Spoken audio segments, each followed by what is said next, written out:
Hello good morning. आज म घुम्न जान लागिरहेको छु। हामी चाहिँ 6 जना दोलखाको सैलुङ जान लागिरहेको। अहिले हामी हिँड्दैछौँ, घरबाट निस्क्यौँ। अब हाम्रो गाडी चाहिँ हामीलाई पिकअप गर्न लागि आउँदैछ। सैलुङ चाहिँ पहिलेदेखि जान खोजेको ठाउँ है। अनि आज फाइनल्ली जाने दिन जुरेको छ। So I am very happy अनि म एकदम धेरै एक्साइटेड पनि छु है। सोचेको चाहिँ एकदम रमाइलो छ, राम्रो छ भन्ने सुनेको थिएँ। अब आफै गएर थाहा हुन्छ कस्तो छ भन्ने कुरा त होइन। अनि पानी चाहिँ परिरहेको छ। अब मौसमले साथ दियो भने त रमाइलो हुन्थ्यो के अरे। अब जे होस् जस्तो होस्, जे होस् जस्तो सिचुएसन आउँछ त्यसलाई अब एक्सेप्ट गरेर हामी चाहिँ निस्केको है त।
खतम बगाएर जग्गा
हेलो बुद्ध भगवान नाइस टु मिट यु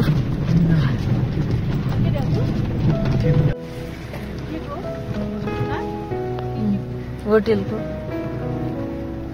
के छोपेर बाइक छोपेर राखे मल छोपेर के हो त नि मल ए म अघि त्यही हेरेर छु कि म ठ्याक्कै कालो पानी कालो पानी finally we are here in Kalapani Sailung हामी लगभग 6 घण्टाको यात्रापछि अहिले सैलुङ आइपुगेको छ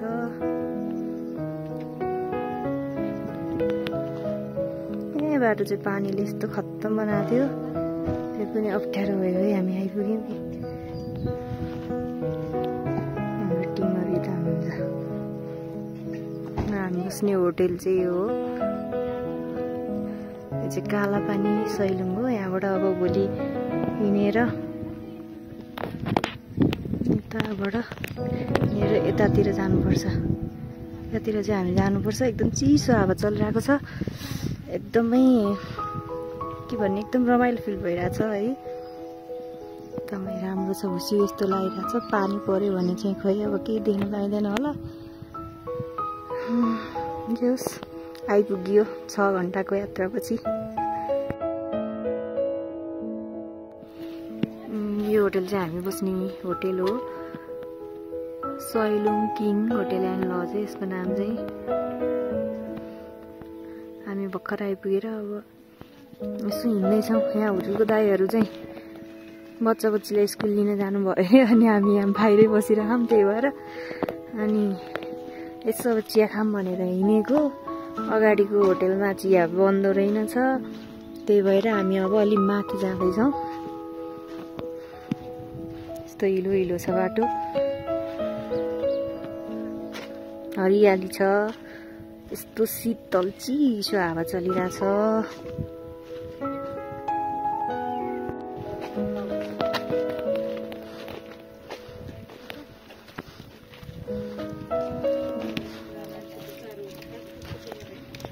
कति बेला आउने हो त्यो स्कुल जाँदै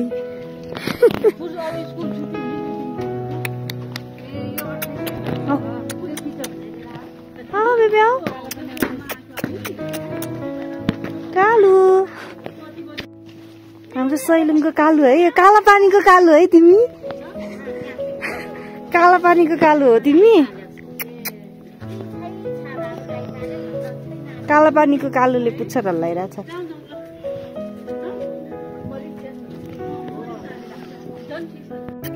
आऊ मुनि